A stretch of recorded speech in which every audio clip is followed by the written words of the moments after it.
Goeiemôre, dit is 4:00 die oggend op hierdie Sondagoggend, die 15de Maart daar in Suid-Afrika en ek is Monay Botha, die korrespondent vir Koppel TV regstreeks hier uit Nashville uit.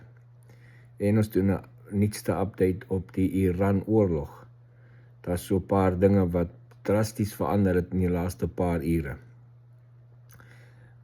Eerstens, onthou ek het vanoggend berig vir gister dat Kark-eiland getref is. Kark-eiland is waar 90% van Iran se olie uitgevoer word, so dis waar meeste van hulle inkomste is. Al die militêre teikens daar is nou vernietig en daar's nou 'n heel groot moontlikheid dat daai eiland oorgevat gaan word deur die United States Marines. So president Trump weeg nog steeds op met die res van die eiland vernietig of moet hy dit beheer en daar is wel klaar berigte, daar's wel op alreeds 2000 United States Marines op pad na die omgewing toe. Nou of hulle by Kark-eiland gaan ontplooi, weet ons nog nie, maar hulle gaan in die gebied ontplooi. Hulle gaan nie noodwendig op die in Iran self ontplooi nie, maar hulle gaan in die gebied ontplooi. En as jy begin 2000 Marines inbring, dan sit vir groot rolle. Dis die een ding. Die tweede ding is, president Trump het nou met ander ally lande wat die Strait of Hormuz ook moet gebruik, klaar verbinding gemaak en daar is ander oorlogskepe op pad in daai rigting, van ander lande af, nie van die United States of van die Israel af nie, wat ook gaan help om die Strait of Hormuz oop te kry en oop te hou. So dis nie net die Amerikaanse skepe wat daar gaan wees nie, daar gaan ander lande se oorlogskepe ook wees, om dan skepe daar te deur te eskort, en dan ook om enige Iran skip wat daar probeer uitkom, af te sny en te stop.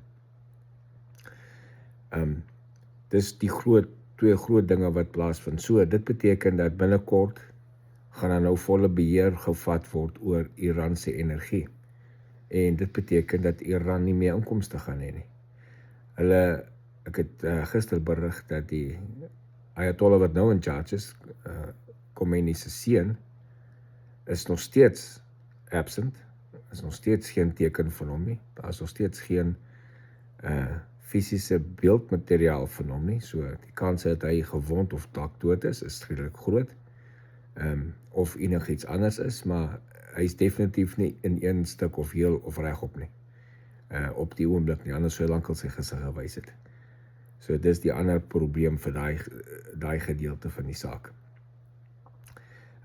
Intussen het aanvalle vandag voortgegaan, staan al ver oor die 15.000 teikens wat getref is in Iran, deur die Israeliese weermag, die Amerikaanse weermag, wat in die lugmag die vloot en die armee insluit, en skade veroorsaak het oralste oor Iran. Iran het nog steeds die vermoë om op 'n baie beperkte manier drones en missiele te lanseer op hulle bure en in die omgewing op Amerikaanse teikens, en op Israel, maar op die oomblik word meeste van daai anyway nou afgeskiet.